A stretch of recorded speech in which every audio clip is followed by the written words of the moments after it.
Welcome to the Ask Fully Skinny podcast with a guest. I'm proud to introduce Deri. Deri, please tell us more about yourself. What is your story? So great to be here, Peter. I understand the work that you're doing around midlife crisis and burnout is so important, and I think escalating. And I've burnt out a couple of times along the way. This is why I resonate with you. I'd argue that mine was before midlife crisis, and I think this is what I think we're seeing a lot more in the world. It's not midlife anymore, and where is mid? Right? Where does that midpoint come? Because for me, it kicked in my early 30s. You go back to that point in my life, it was a bankruptcy, it was a loss of purpose, it was a loss of many things. I wouldn't have called it burnout back then, by the way. It was just stressful. And I think this was, you're going back 20 years now. So I don't think burnout was a term that we used back then. It was definitely there. I look back in hindsight. So, what caused it? I was smashing business. I'd attached myself to wealth. I'd attached myself to the drive and the success of the Western world that I think we know what it's about. And then suddenly 2008 hit. I was massively exposed in property, which I loved, which was my wealth connection. And suddenly it wasn't there. Now, what really happened there was I'd attached myself to something. I was very much driven by reward. I was very much driven by wealth. I put my whole identity around it. And I think this is it. It's when suddenly your identity is fully removed, everything crashes around you. The bankruptcy hit. I'd attached myself to wealth. I was actually on a mountain at the time. I was in Denali when I was taking legal calls at 5,000 meters whilst trying to climb one of the most dangerous mountains in the world. There was an irony to the timing of all of that. But I came back from that mountain reborn, and I said, I will never attach myself to wealth again. I'm going to just redefine my purpose and mean something in this life. So I think a big part of me, without recognizing it back then, it was an identity issue, and it was actually an issue of purpose, which is what I've been preaching ever since. So from that point, I'm very blessed. I get to advise thousands of businesses across the world in what I've done in my strategy work. Sat on 330 boards, and now I've seen a lot. I've seen a lot of burnout, Peter. It's just a pandemic in the founder world and in the executive world. I choose purpose first, and I think purpose is one of the antidotes to burnout. Now, also purpose can drive burnout as well in a different way, which you've got to be careful of. But for me, that moment in time, totally redefining myself, realizing what matters, was a pivot point. And this is why when I saw you and your work, I was like, I'm in. Let's help the world, shall we? And what I'm doing with ultra states, which I think one of the conversations we're going to have today, it's not this purpose thing. They're all quite ethereal. They're big things. For me, it's about state. It's about every day. What state are we choosing and how are we showing up in the moment? Because I think we're so lost in this world, and we've been so distracted in this world. It's a superpower to be able to be fully aware of yourself and choose the state that you're operating in. Amazing story, and really close to my story. So No, that's why when I read your story, I went, okay, there's definitely a lot of synergy here, right? Yeah. So I have. So my problem was finding a purpose. The biggest obstacle to finding my purpose was I could not distinguish between what is mine and what is or what are societal expectations of me. Yeah. And I would identify with societal expectations more than with myself, because I had no clue who am I. Because how did you overcome this obstacle? What you said, you went to a mountain, and when you visit, you'll see I also live on a mountain. It's not so dangerous than than the one you climb, but I had to go out of the city and find my peace, relocate, do some farm jobs and stuff like that, in order to find myself. What was your recipe? How did you start noticing or identify what is your purpose? I think this is such a deep question and an important question. And it's fluffed over quite a lot. People like band this word around, purpose, and it's like, I think people are expecting like a flash of inspiration or lightning to strike them or something, and it's just like your purpose will be revealed in one grand thing. I don't believe that. I think purpose has evolved, and the key to purpose is the seeking. And I think that's beautiful. And we're actually hardwired. In when we talk ultra states, I'm talking about the neurochemistry and the scientific validation and the brainwave patterns around this. And we are hardwired for seeking. As human beings, that dopamine piece, which has been wrecked by our current technology addiction to dopamine, it's part of our system. Right? We've got this beautiful neurochemical called dopamine, which has been built into the human system for thousands of years, which has served us really well, which we've just hijacked in the last 20. But it's part of the dopamine is the seeking of meaning, right? That is part of it. So we as humans have been seeking meaning, right, for forever.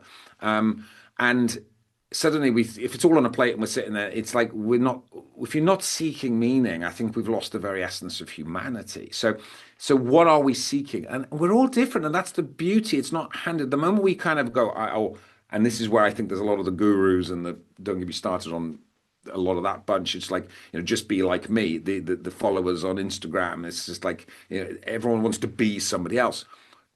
You can't be you, right? Be you deeply. And that means you've got to really go inside and have a word. Don't stop trying to be something else. That's an honest conversation. Now, and also, it might not be mind blowing. It's not change the world. It's not, it might be. So my mom, God bless her, who brought me up, I was adopted. So, my mother that brought me up in West Wales, she's a beautiful soul. Her purpose was to parent and to care for her family. And she was super, she's a beautiful, happy soul. And that was her purpose. And that was enough. So you got to go, what is for me? And I had to do a lot of work. And by the way, journey continues. And I think the moment you think you got your purpose and you're on it, I would say you might want to look again because it evolves. So for me, a big part of that is who am I? What do I love to do? Right? It's like if I'm not in, I need to be genuinely curious. It's part of flow states, right? It's like you have to have genuine curiosity, intrinsic motivation. It's just the spark that only you like, right? So therefore, if you're trying to force things against shit you don't like because you just want to be someone else, you're literally going to block all form of some of the most magical states available to us, which is peak state and flow state, right? Without curiosity, just genuine love of what you're doing, nothing's going to matter. And that's where purpose begins. So for me, the quest to the mountains began out of a curiosity. I went on a small mountain. It's actually not a mountain. We have a mountain in Wales where I was brought up. It's called the Preseli Mountains, and they are literally tiny little hills. I thought that was a mountain, but I loved it. I love being in nature, and I think nature is a really important trigger. You talked about this, Peter, but I have spent time I go on adventures because they are actually reset points for me. To me, to switch off, by the way, I'm showing a mobile phone for those who are just listening right now, but to look at the mobile phone, you got to get away from that now and again to have a dopamine detox so you can reset. Get into nature, immerse yourself, just take moment. It's to calm the brainwave patterns, to take that moment to connect to something much more beautiful than ourselves. In those moments is where you are allowing the space and the time to actually figure out what that purpose is. So most of my biggest purpose amplifications, my biggest elements of when I've actually evolved has come from my depth in nature, which is why I'm in it all the bloody time. The more I can spend all my greatest thoughts, because it's like us, the universe, God, whatever you want to call it.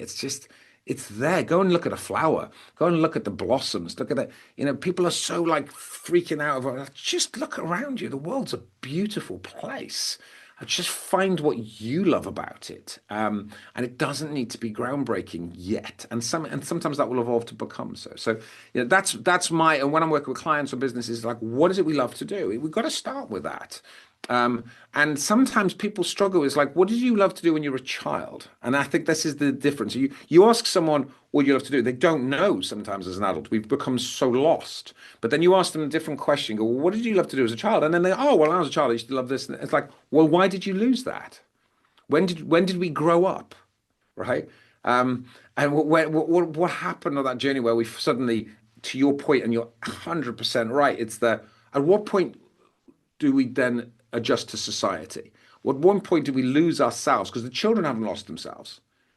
I look at my children, I look at my little, they're all, they haven't lost themselves yet. My teenagers are starting to, right?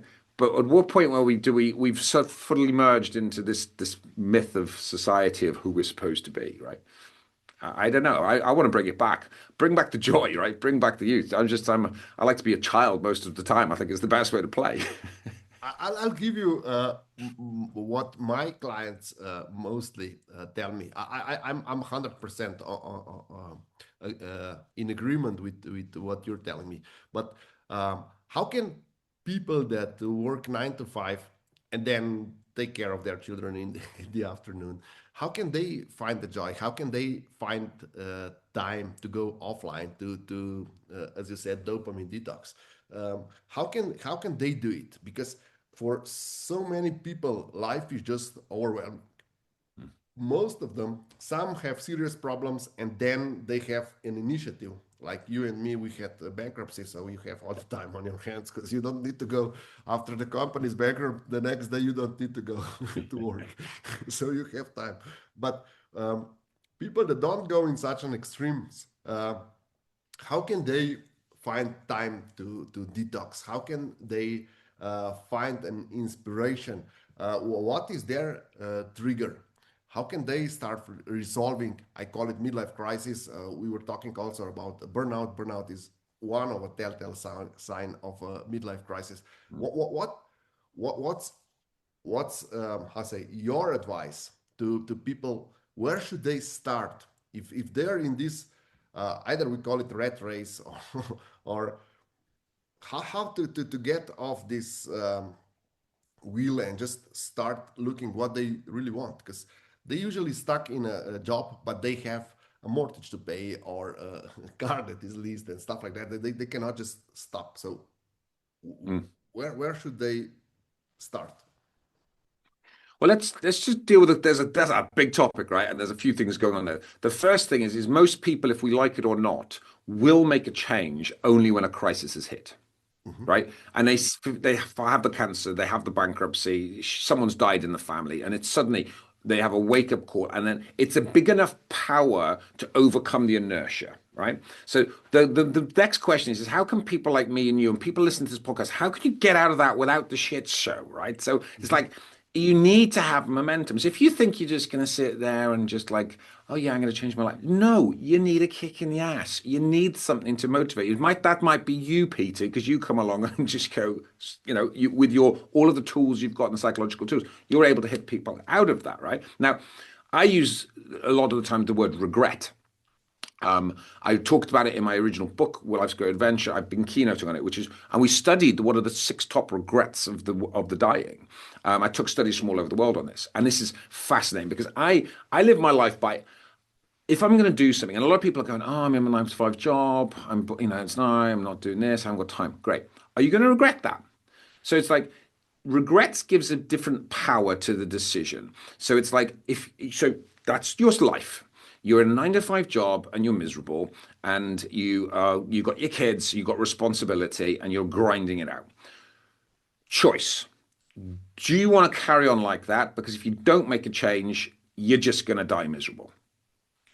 And you might regret that on your deathbed because the statistics suggest you will, right?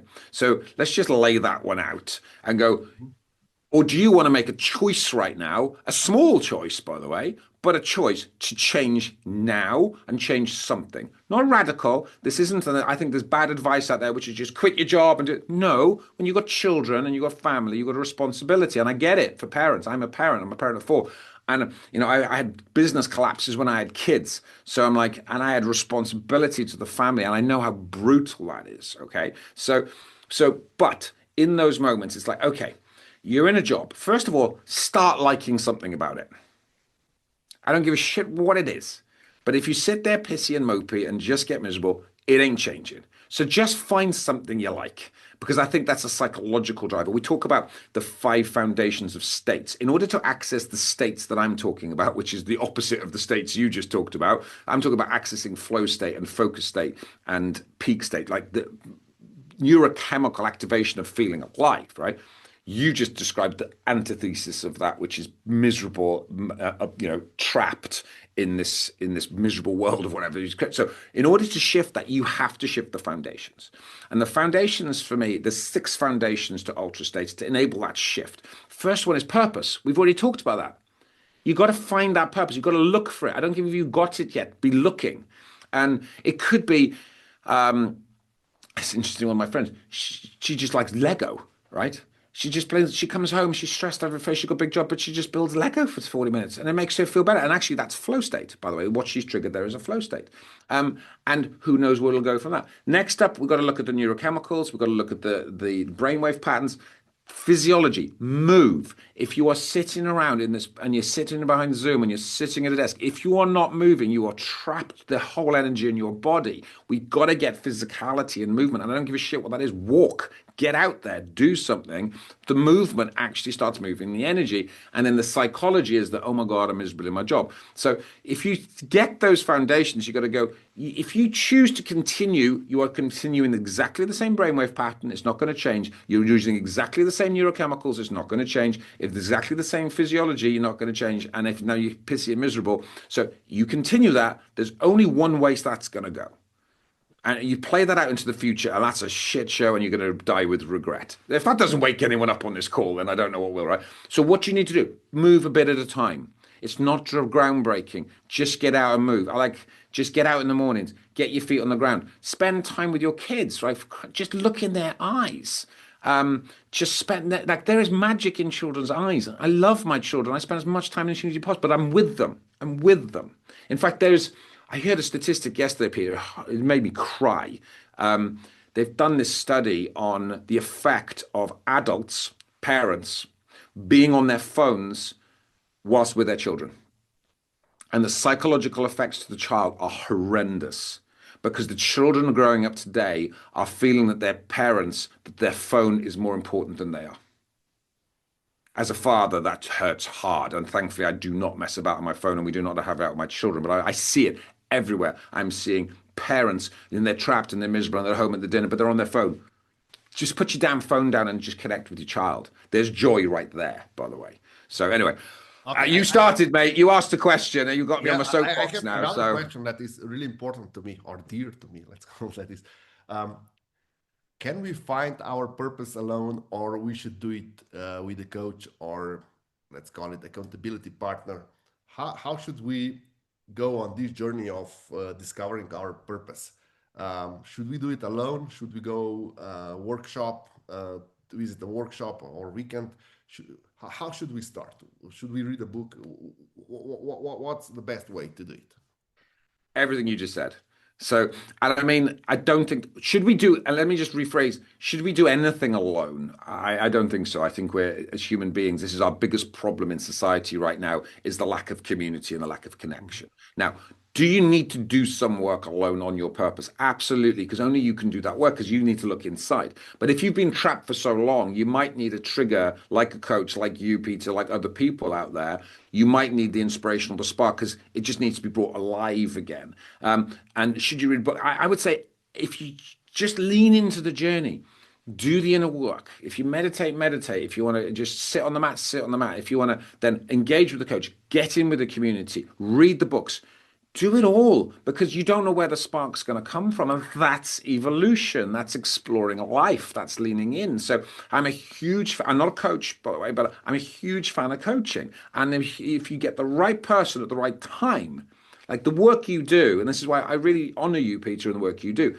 You hit the right person at the right time. You just give them the right moment. You can change their lives, right? So does external influence work? Yeah, absolutely. But sometimes someone can sit there, something will happen, and they'll have that internal knowledge, that awareness of opening. And sometimes then they just need an encouragement from an outside source to do so, right? So I don't think there's I really encourage the blend. I think we should be learning and exploring ourselves with others, with coaches, in trainings and book. That's tiny library behind me. I got a massive library in the next room. I am reading all the time. I'm consuming all the time. I'm immersed in incredible communities. I'm surrounding myself with amazing people, constantly learning and constantly growing. And I think that's I think everyone has a slightly different nuance on how they like to learn. Introverts would probably go a little bit more in themselves. Extroverts will probably get more to community. But I think in order to really, really lean into purpose, we should take that wide. Thank you. Then there's another thing I would like you to ask. You already mentioned that the most important thing is to get in a flow. Um, but a lot of Now, I people didn't they say that. I flow is one of the great states, right? sorry. So it's one. But I personally love flow, so I'm a bit biased. But I'm just not. I don't think it's one of the most important. Love, I'd say, is the most important. But we'll cover that Okay. again, right? Okay. So my question is, um, when we got into this midlife and midlife crisis and burnout and all this stuff happening to us, Hmm. one of where what I see across the board with all people I talk to and work with is we are developing or we are collecting grudges. So so we have so many things that are unforgiven that were done to us and that we are not able to forgive. How should we go about forgiving things and letting go and move on? What's your advice on that? Do you know what? That's a really hard one. I have to say, I did a lot of work in my early days with neurolinguistic programming and understanding the psychology. That's why I love the work. That you've really pulled psychology in from Jung and Freud, right? You've really played with this game, right? And for me, it's been less of a problem, and that's just an honesty. In that, if you look at timelines, um, I am more of a future orientated person than a past orientated person. So Mhm. therefore, I don't carry grudges. Now, I had to do a little bit of work along that because a couple of people did piss me off along the way, right? But I really don't. And it's not, and that's partly, that's not like, oh, Deri's got it all sorted out. No, it's actually, I'm wired that way that I'm more future orientated than past orientated. Now, but a lot of my clients, oh, they're literally carrying the baggage with them all the way. So what you're talking about is incredibly real. I'm not the right person to answer that question, other than I'm a massive fan of the surrender experiment with Michael Singer, and it's that let go. And I think this one, to answer your previous question again, if you've got grudges and you're pulling it forward, I think forgiveness and gratitude are some of the most powerful things for every human being, by the way. But that probably needs a little bit of work. You're saying, would you do that on your own or would you do that with others? If you're really carrying grudges, you probably need a little bit of external support to get over that one. I haven't because it's not my wheelhouse. But whenever I see clients with that, because I sit on a lot of boards and a lot of founders, when I see stuff like that, I've got a number of great coaches I work with. And I go, right, go and talk to him. Go and sort that out because that's you're going to just be dragging that baggage through. And by the way, what you're talking about, if you are sitting there and you're carrying the stuff with you, you're just blocking the ability for the ultra states. You just are. So you clean that out, and it just feels crap, right? Why would you want to be carrying that around with you all the time? So we've got to release the past and allow it and let it go and just be in the moment to be able to fully experience the future. So yeah, I would be seeking help on that one if that's what your bag is, I'd say. Okay, I have another question. You didn't mention it. You explained everything. Let's say very so hands-on approach, but you have a scientific backing for everything. How important is the faith in this whole journey? Fate. Yeah. Ooh, good one. Um, that's an interesting word, fate. I something we talk about in the foundational states, and this is a bit controversial. This is a really interesting angle. Is six states. The sixth foundation to be in state is what we call the spirit. Hmm. Now, and that's not like a woo-woo spirit or it's God spirit. It's like our essence, our spirit. Now, I believe there's something if we're aligned if we're in the right place in the right time, this is quantum physics, right? If we go back to quantum physics, are we all energy? Yeah, pretty much. Is the universe energy? So if you just get back to fundamental principles of quantum physics, that we are energy, we are vibrating energy, and the universe is energy. If you then bring a shitty energy to the table, you're probably going to create a shitty experience, right? Mhm. Let's just keep it basic. So if you are showing up vibrating high with gratitude, not and you've let go of all your shit and your baggage and all the stuff we are talking about just now, and you're there. Now, may we attract something much more beautiful? It might be a time delay with all of that, by the way, but might we attract it?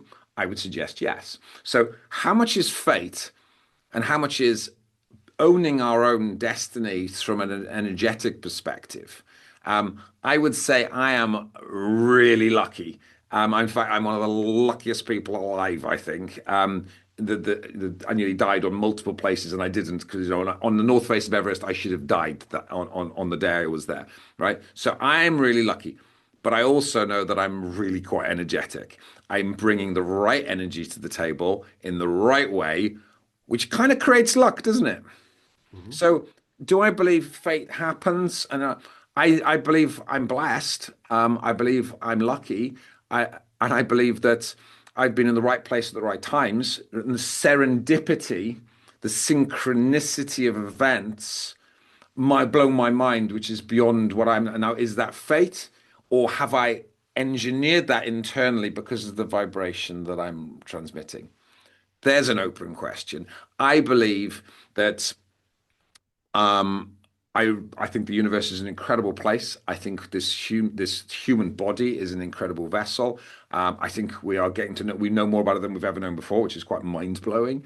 It's actually verifying everything that the great thinkers have been thinking for thousands of years. Science has just finally backed up the Buddhists and everything else, right? So we're in this beautiful part of human history, and yet we're losing ourselves more than ever before. That's mental. But if we can, as humans, just if we can just be good, if we can just vibrate, if we can just tap into ourselves, can we then do you just change destiny? I choose to, if I'm going to lean in, I'd rather lean in positively, enjoying the world and loving life. And then if a shit show happens, a shit show happens, then be miserable and mopey and everything else, and then hoping that wonderful things are going to happen.